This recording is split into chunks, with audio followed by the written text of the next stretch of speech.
Hi everyone. Are global market shifts and the future of the US dollar weighing on your mind? You've worked hard for your wealth, and concerns about economic uncertainty are completely understandable. Many of our viewers, just like you, are looking for true peace of mind and lasting security. That's why tangible assets like physical gold and silver are becoming a crucial choice for wealth protection and legacy preservation. If you're thinking about how gold and silver could help safeguard your retirement, we invite you to take the next step. At ITM Trading, trusted for almost 30 years, we're here to provide clear, honest information. So take advantage of our free, no obligation consultation with one of our experienced analysts. It's a friendly conversation to explore your options, answer questions, and see if precious metals fits your goals. Call us or visit DannyReport.com to schedule your time. Today we sit down with Tom Bilyeu, the unstoppable force behind Quest Nutrition and Impact Theory, a man driven to crack the code of how money really works. From unraveling the Federal Reserve's grip on our economy to sounding the alarm on what he calls a looming debt jubilee. I couldn't wait to speak with Tom Bilyeu. How's that pronunciation for you, Tom? It's amazing. You've got just the right level of spice on it. So The je ne sais quoi. The je ne sais quoi. Exactly. I'll tell you what I love. All the content you do, and especially one of your recent pieces you just put out specifically on the creation of the Federal Reserve, which is a mystery for many. You cite, The Creature from Jekyll Island, one of my all-time favorite books. Obviously, I've had G. Edward Griffin multiple times on the show. So I want to talk about that today and what you have coined a debt jubilee and how we're just inching closer and closer to it. I think the time to talk about this is perfect. I'm sure you've seen Ray Dalio. I know he's been a guest on your show, making the rounds, sounding the alarm on the debt trajectory we are on. How bad is it? How close are we till the wheels come off? Tom. So the idea of a debt jubilee came from Ray. That's his phrase. I don't know if he made it up or he got it somewhere else, but I'm with Ray that we are late in phase 5 of his 6-part cycle, and part 6 is total collapse. So if you think of phase 6 as civil war, literally as we're recording this, LA is burning. So Right. There are more riots here. Now they aren't specifically tied to what's going on with the potential debt jubilee or anything, but I think that they are a natural outcropping of that. When people feel good about the future, they feel relaxed about the economy, you don't get this kind of uproar. But when you have people feeling disenfranchised, largely because of the Gini coefficient, where no matter how good life is for the bottom percentile, if they look over and their neighbors are way better and they can see everything on TikTok and Instagram, all of a sudden you inflame that because you've got a global perspective that other people are doing better than you. And so I think we're close. I think this is, unfortunately, a train that doesn't stop until enough pain and suffering enters the system that people realize that you can't make money from nothing forever, that there are absolutely monstrous consequences to doing so. And at 36 trillion and climbing, the end feels nigh. Right, exactly. Now we know, 36 trillion and counting. We know we're going to hit 40 trillion. It's not a number we can escape. You say it's 6 degrees of central banking, but if deficit spending is how the central banking system stays alive, how do we explain that? How do we get out? What do we do? How do we get out of it? Do we? Well, no, we don't is the unfortunate answer, but there is a path if we wanted to do it. Like if I actually believed that human nature was such that we would do this minus the pain and suffering, then you could just lay it out and people would do it. But given that Griffin outlines this in a book that has been out for decades and people still are not doing it, the only way that humans change course is when there is either enough incentive or enough pain. And if the incentives are paid off very, very rapidly, people will pursue a path of incentives. If not, then they will only rebound off of pain. And so it seems pretty inevitable that barring a technological revolution the size of which we could only hope to get from AI, where we actually grow GDP enough that we could get our way out of this, I don't think that will happen. If we start seeing that climb in GDP, the government and the Creature from Jekyll Island, quite frankly, will just gobble up those gains. and continue to print money until we hit the point of maximum suffering. It's so crazy. Like when I talk about this stuff, I want to crawl through the monitor and shake people, but it's just complicated enough. Your audience will get it. That's the problem. But the vast majority of people will not. They're just never going to take the time to wrap their heads around how money actually works. If they did, then we could follow the following setup. So it would go slow down spending. That's step number one. You have to reduce the rate at which we accumulate debt. Begin to re-harden money. So you're not going to instantly be on a gold standard or Bitcoin standard, but you can start doing, like if you imagine going backwards to what we had in 1971, where it's a partial gold reserve, where there's a partial peg to gold, and you begin migrating your way there to rein in government spending. And then over time, at a minimum, making gold a true money so that it's recognized by the US and every other bank in the world, so that we see it as sound money, it's treated as sound money on balance sheets, et cetera, that people in the Bitcoin community are already refer to Bitcoin as a life raft, but actually getting people to understand what that really means, so that you can begin to store your wealth there because it's uninflatable. It's still highly volatile, and I'll never understand the Bitcoin communities. The way that they ignore that, it just feels like PR to me. But anyway, so re-hardening money on the individual level, making sure that you have a very substantive portion of your long-term stored wealth in something that can't be inflated. I think those are the basic steps. And then ultimately it culminates in abolishing the Fed. And if you don't abolish the Fed, you can escape on an individual level. But if you escape on an individual level only to rule over the pile of rubble that was your previous country, that doesn't strike me as very interesting. And the Fed, 2 points. One, why this time, Tom, can the Fed not print the mess away? Because I've heard that maybe to get out of this, it has to be to the tune of like $10 trillion this time. Why won't printing away work this time? It's physics of money. So technically it doesn't work anytime. It's just like if you think about drugs and alcohol, you can do a lot of drugs and alcohol before they kill you. As long as you avoid acute poisoning, you can go for a long time. The problem is the odds that you live a longer life than somebody who is disciplined their whole life, doesn't do drugs, doesn't do alcohol, doesn't smoke, eats healthy, exercises regularly. If you treat your economy like that, then instead of losing your empire in 100 or 150 years, it's 250, 300 years. But it's just when you look backwards at history, which is an unbelievably useful way of predicting the future, what you see is the cycle that Ray has been so just unbelievably good at outlining.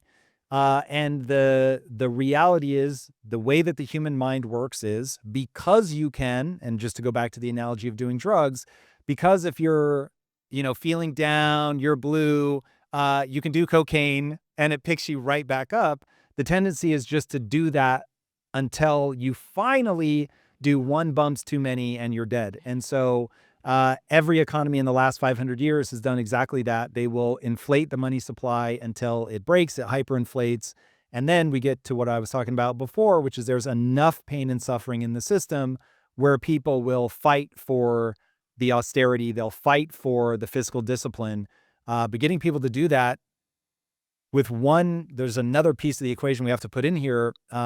So James Burnham wrote a book called The Machiavellians, and it outlines the political part of the secret meeting on Jekyll Island, which wasn't just bankers, it was bankers and politicians.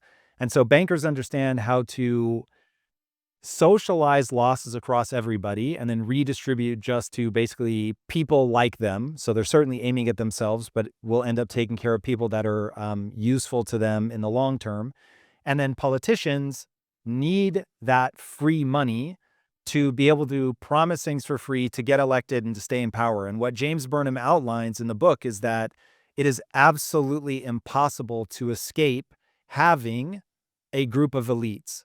So it's what he calls the iron law of oligarchy. So there is no escaping that. So you're always going to have a class of people that will want free things to promise people to get into power.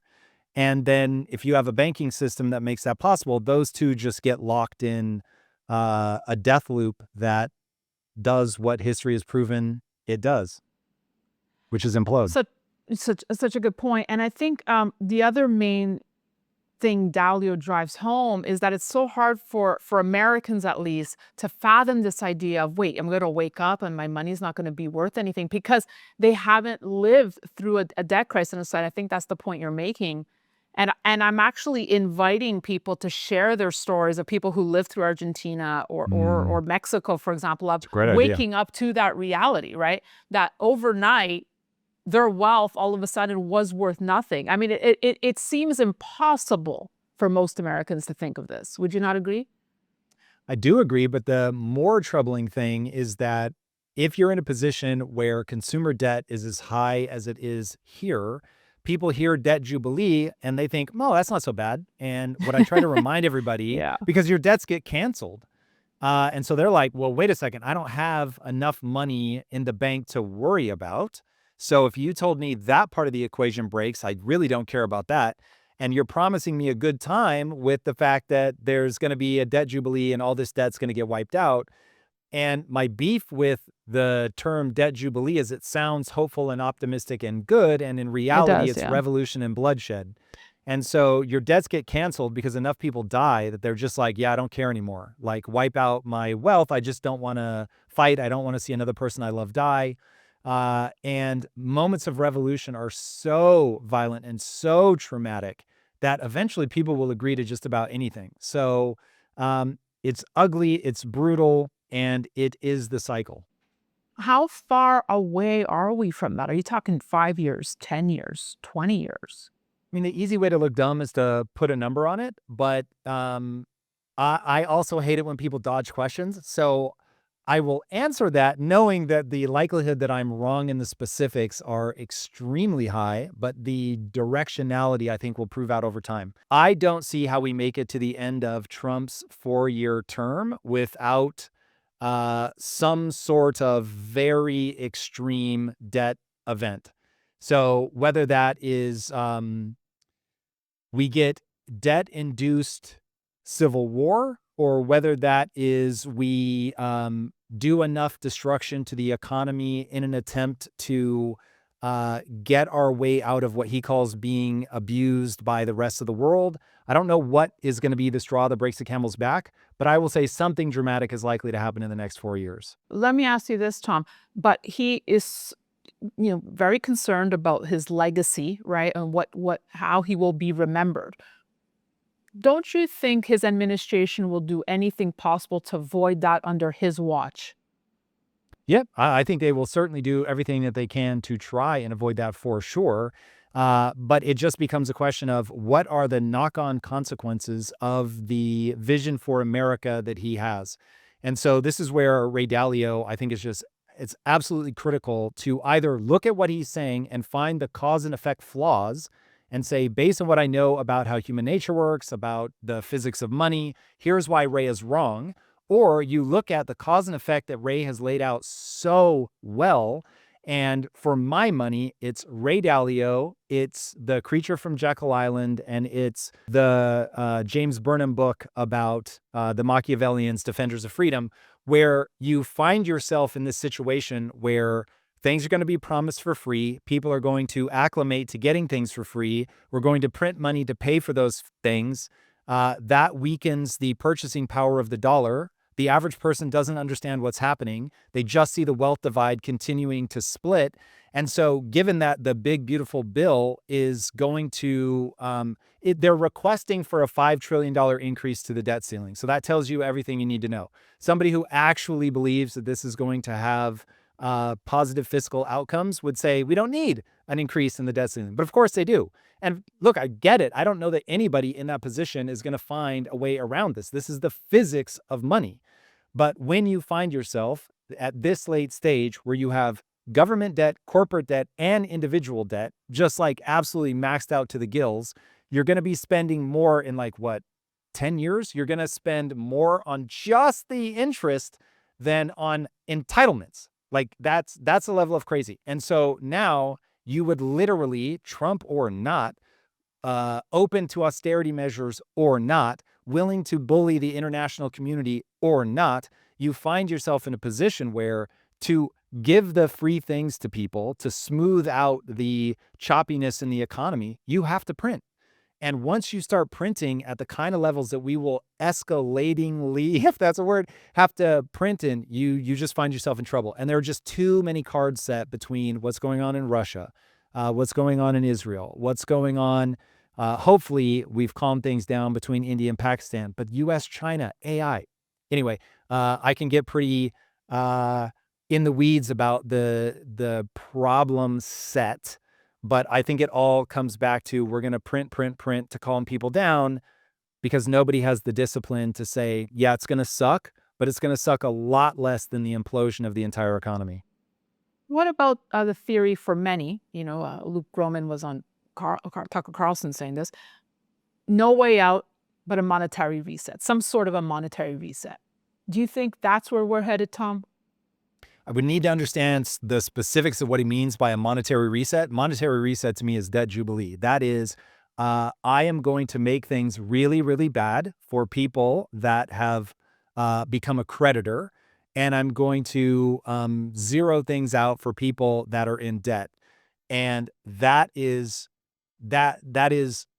historically so damaging for the group in power that you go through total and absolute chaos. And so whether you like your chaos in the French style and we're beheading the elites, or whether you like the American Revolution, it's like, take your revolutionary pick. You can also have England and World War II, where you just have to debt your way out of being attacked by somebody else. So, China, I'm looking at you. And it's like, you have your pick, but those are never subtle. Or it's a monetary system, a new monetary system, right? Backed by, I'm just throwing it out there, gold, perhaps. Yeah, this is what we were talking about at the beginning. So Griffin outlines this in The Creature from Jekyll Island. This is exactly what you would have to do. So the question isn't, is there another possibility? The question is it realistic? And so here's the thing. When I first came onto YouTube 10 years ago, when I built my companies, it's always been on the back of optimism. All I talked about on YouTube for like 4 years was empowerment, mindset, like, hey, like basically you create a frame of reference in your head and that's going to control your life. And as true as that is, there are physics to things. And the reality is any one individual human can wildly empower themselves and turn their life around. It's amazing. Yay. But when you take humanity as a bolus, like we act a fool. And when I look backwards, I just do not see people go, you know what the really smart way out of this is? We should reharden money slowly over time. We're going to have to like reduce our spend. And listen, if this were 20 or 30 years ago, maybe, but we are in a populist moment. We are in a moment, and maybe because I'm in LA, this just feels so real. But in LA, there are open riots over immigration, which of course is not about immigration. From where I'm sitting, and listen, I'm but one person, I'm going to have a different take on this than the next person. Where I'm sitting, this is a reaction to economics. And when you get such a disparity between the wealthy and the poor, you are bound to have problems. This is class warfare disguised as anything but. And to, in the middle of class warfare, go, hey, we're going to have an austerity moment. That's not what people want. They want elites to be slapped in the mouth. They want somebody to pay for their situation.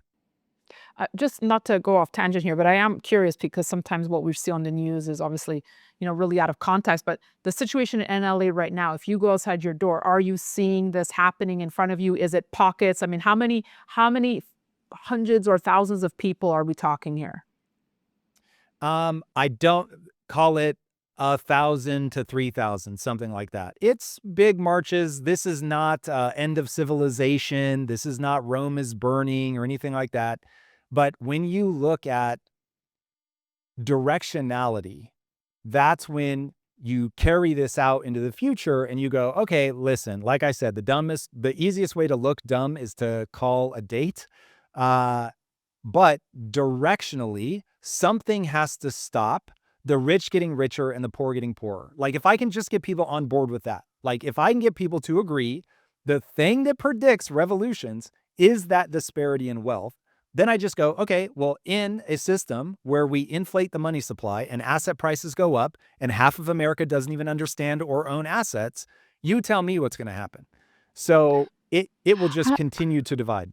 I hope, I know you said like this, obviously my audience and your audience is aware of this. They've been following us for a long time, but I am hopeful that people are waking up to the message, Tom. And I'll tell you why.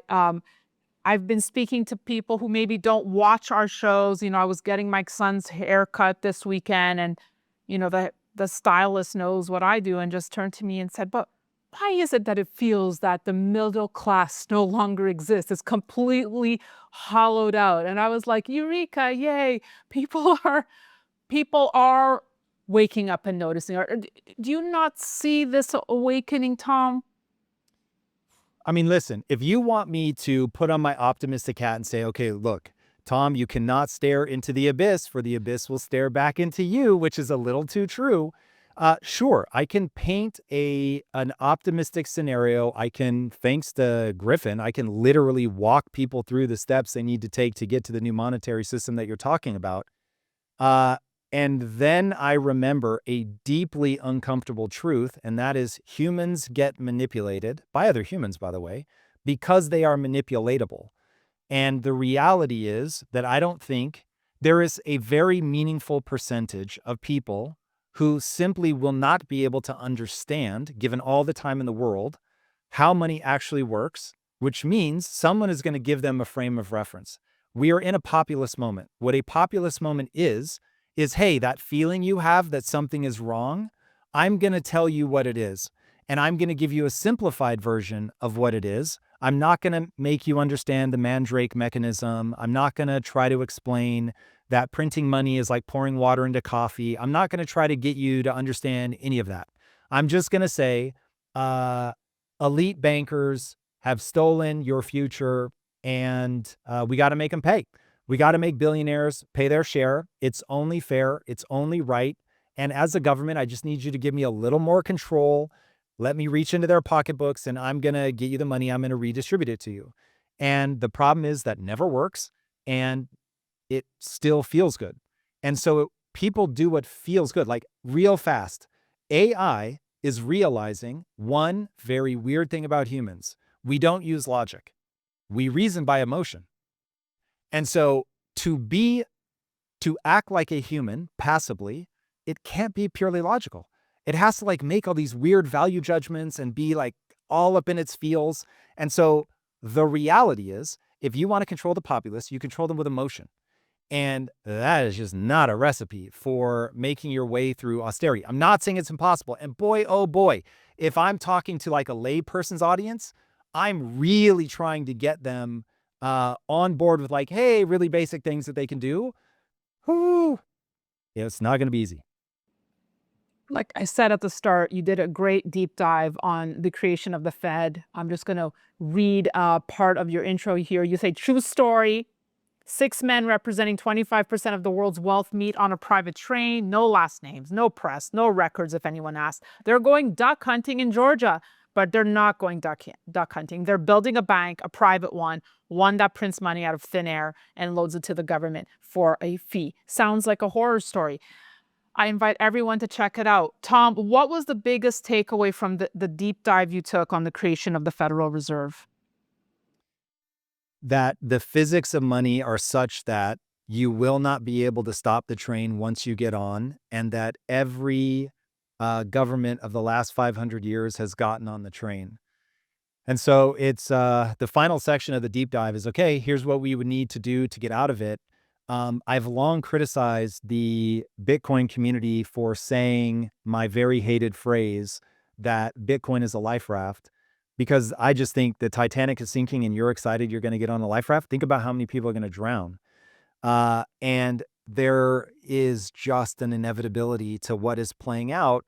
Now, I don't think the future is ever perfectly knowable, but I think that it says something that the world's greatest technologist and capital allocator tried going in to help the government be fiscally responsible, only to eject out as hard and fast as somebody could eject out because he couldn't get along with a supposed fiscal conservative. And by the way, I'll even give Trump, sure, yes, you want to be fiscally conservative. I, for one, really like Scott Bessent.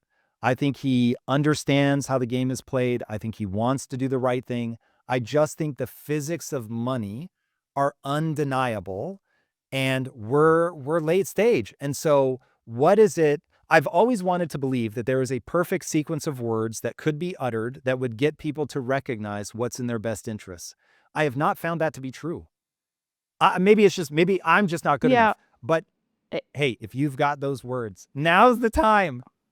I had David Stockman on not too long ago. Well, actually, yeah, I think at the start of when Trump and Elon, were bringing this promise of hope. And he was the Elon Musk to Ronald Reagan. And he was like, it's not going to work. He's never going to be successful because he knows the beast that is Washington, D.C. And it is sad, Tom. I was driving the other day and the song from Billy Joel, We Didn't Start the Fire. And I'm listening to the lyrics. That was written when? Like 1989? Still so true today that Yep. history repeats and nothing ever really changes.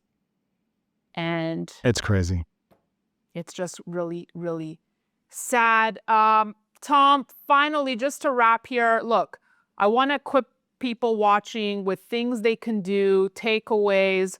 What would be your breakdown of, this disaster's happening, we can't control it, but we could control, some things we do in our daily life. What would you say we could or should be doing here? Be the microcosm of the thing that would get us to a new monetary system. You've got to recognize you are having your purchasing power inflated away. So you have to get into inflation resistant assets, whether that's gold, whether that's the stock market, if you can leave your money in for very extended periods of time, Bitcoin, whatever it's going to be, that you have a strategy for storing your money in something that as money is inflated, it at least keeps pace with that inflation. Make sure that you're fiscally responsible in your life, that you're not spending more than you make. Again, if you're saving in dollars, you're going to get punished. So you've got to save in some other method. But yeah, be that microcosm. Harden your own money. Tom Bilyeu, CEO over at Impact Theory. I invite everyone to check out his incredible channel. I had a great time chatting with you today. Come back soon, okay? Thanks for having me on. And thank you all for watching. We'll have more great content coming your way. So, of course, subscribe to the Daniela Cambone Show. Thanks for watching.